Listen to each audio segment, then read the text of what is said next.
নামাজের হুকুম নাই, মদের বিধান কার্যকর নাই, সুদ নাই, এভাবে পর্দার বিধান যে আমাদের দেশে আছে, রাষ্ট্রীয়ভাবে আছে নাই।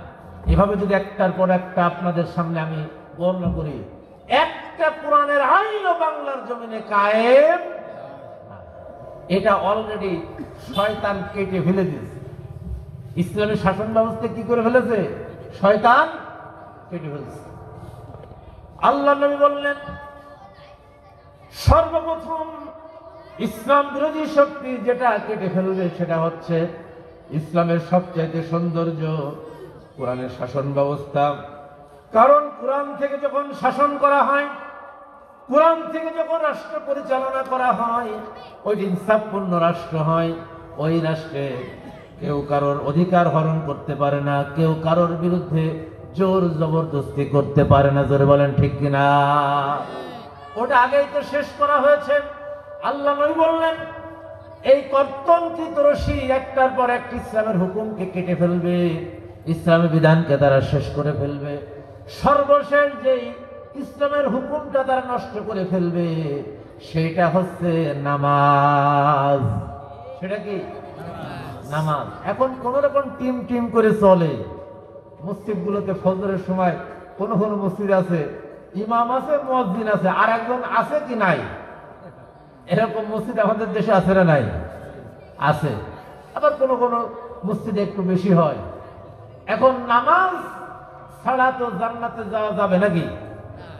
নামাজ ছাড়া তো জান্নাতে যাওয়া যাবে? যাবে না? কি বলেন যাবে? এখন তো অনেকে বলে নামাজ না পড়লে কি হবে, ইমান ঠিক আছে।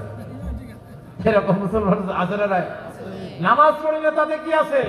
আমার ইমান ঠিক আছে। আল্লাহ রাসূল বলেন ইমানই তো নেই। ইমান আছে, নামাজ না পড়লে ইমান আছে?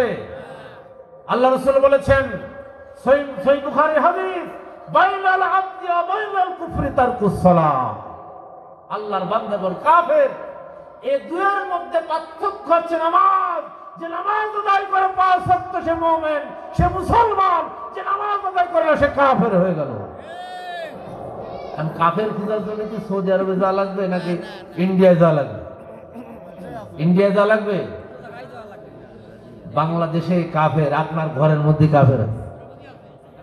আপনার সন্তান, আপনি মসজিদে এসেছেন, ফজরের সময় আপনার সন্তানকে আপনি মসজিদে আনতে পারেন না। কাফের তো আপনার পাশেই ঘুমিয়ে আছে, আপনি কাফের খুঁজে পাচ্ছেন না। এটা কি কোরআন অস্বীকার করা হয় না? নামাজ না পড়লে কি কোরআন অস্বীকার করা হয় নাকি হয় না? কোরআনের আয়াতকে তারা অস্বীকার করে, তারা নামাজ আদায় করে। সম্মানিত ভাইরা আমার, বন্ধুরা আমার, নামাজের কথা বলছি। নামাজ হচ্ছে বান্দার সবচাইতে শ্রেষ্ঠ আমল। নামাজ যার ভালো হবে, আদালতে আখেরাতে ওই ব্যক্তি আল্লাহর কাছে নাজাত পেয়ে যাবে। আর নামাজ যার ঠিক হবে না, আদালতে আখেরাতে ওই ব্যক্তি কখনো নাজাত পাবে না। কারণ আমলিয়াতের দিক থেকে সর্বপ্রথম বান্দার প্রশ্ন করা হবে নামাজের ব্যাপারে। সহিহ মুসলিমের হাদিস থেকে শোনাচ্ছি, ইন্নামা ইউহাসাবু বিল আবদি ইয়াউমাল কিয়ামাতি মিন আমালিহি সালাতাহু। সর্বপ্রথম বান্দার কাছে প্রশ্ন করা হবে, বান্দা তুমি নামাজ আদায় করেছিলে কিনা? নামাজ যার ঠিক হবে, আদালতে আখেরাতে নাজাত পেয়ে যাবে, ওই জান্নাত সে পেয়ে যাবে।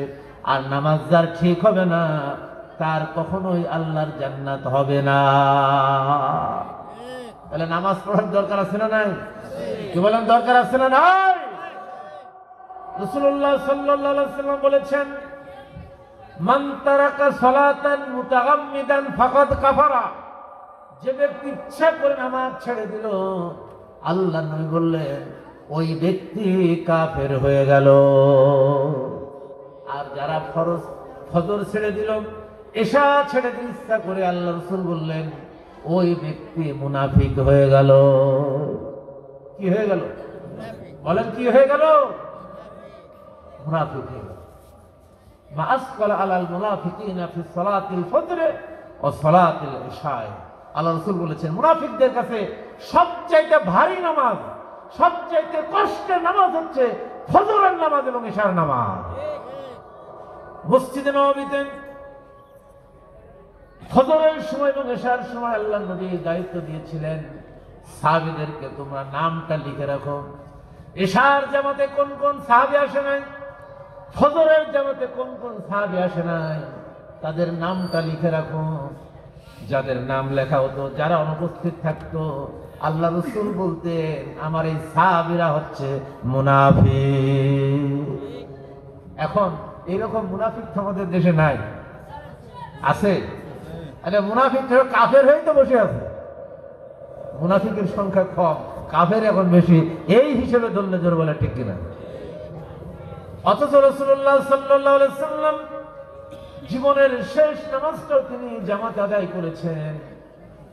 এমন অসুস্থ, হাঁটতে পারেন না, চলতে পারেন না, দুইজন সাহাবীর কাঁধের উপরে ভার করে অনেক কষ্ট করে তিনি মসজিদে গিয়েছেন, এশার নামাজ আদায় করে মাগরিবের নামাজ আদায় করেছেন। নামাজ পড়ার পরে বিশ্বনবী ছোট্ট একটুখানি বক্তৃতা দিয়েছেন। এটাই ছিল রাসূলুল্লাহ জীবনের শেষ ভাষণ, শেষ বক্তৃতা। রাসূলুল্লাহ বললেন আল্লাহ রাব্বুল আলামিন তার এক বান্দাকে জাগতিক সব সম্পদ দিতে চেয়েছিলেন, কিন্তু তার ওই বান্দা জাগতিক সব সম্পদ উপেক্ষা করে তার মাবুদের সাথে দেখা করার জন্য প্রস্তুতি নিয়েছেন। কেউ কিছু বুঝলো না। হযরত আবু বকর রাদিয়াল্লাহু তাআলা আনহু এই কথা শোনার সাথে সাথে তিনি কান্না শুরু করে দিলেন। সাহাবীরা মনে মনে ভাবলেন রাসূলুল্লাহ কার কথা বলেছে, কান্নার কি আছে?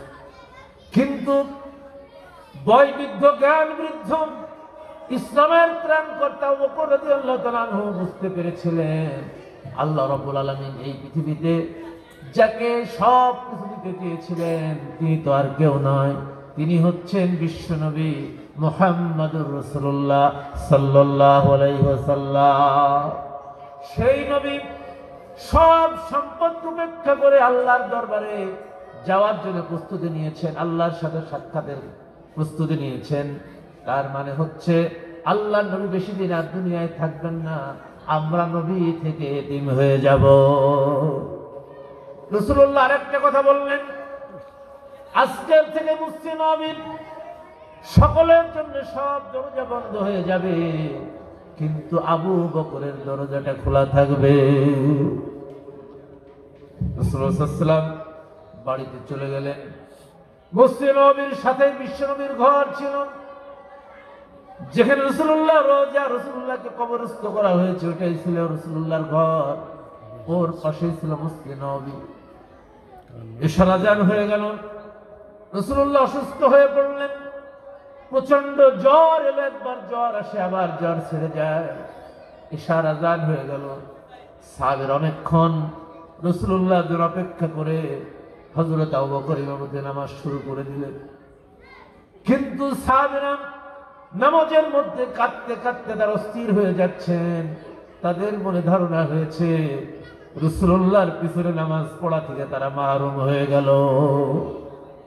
রাসূলুল্লাহ মা আয়েশাকে বললেন এখন কোন সময় হুম যখন হলো, মা আয়েশা বললেন ইয়া রাসূলুল্লাহ ইয়া হাবিবাল্লাহ এশার আযান হয়ে গেছে। সাহাবীরা অনেকক্ষণ অপেক্ষা করেন, আমার বাবার ইমামতি আমার পিতার ইমামতি নামাজ শুরু করেছেন, কিন্তু সাহাবীরা নামাজের মধ্যে তারা কাঁদতে কাঁদতে অস্থির হয়ে যাচ্ছে। রাসূলুল্লাহ বলে আমার মাথাটা উঁচু করে ধরো। মা আয়েশা মাথাটা উঁচু করে ধরলেন। রাসূলুল্লাহ নামাজের দৃশ্য দেখলেন, চোখ দিয়ে পানি গড়িয়ে পড়তে লাগলো। রাসূলুল্লাহ জিজ্ঞাসা করলেন ইয়া রাসূলুল্লাহ ইয়া হাবিবাল্লাহ, নামাজের দৃশ্য দেখে আপনার চোখে কেন পানি এলো? আল্লাহ রাসূল বললেন আয়েশা এটা কোনো দুঃখের পানি নাই, এটা কষ্টের পানি না, এটা হচ্ছে তৃপ্তির পানি।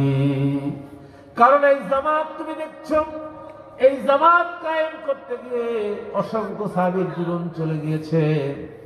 বদরের প্রান্তরে সাহাবীদের জীবন গিয়েছে, উহুদের ময়দানে আমার দান্দান মুবারক শহীদ হয়েছে, অসংখ্য সাহাবীর জীবন চলে গিয়েছে। তাবুকের ময়দানে যুদ্ধ করা লাগছে, হুনাইনের প্রান্তরে যুদ্ধ করা লাগছে। আয়েশা এই জামাত কায়েম করতে গিয়ে আমি আমার জীবনে 27টা যুদ্ধের সেনাপতির দায়িত্ব পালন করা লেগেছে।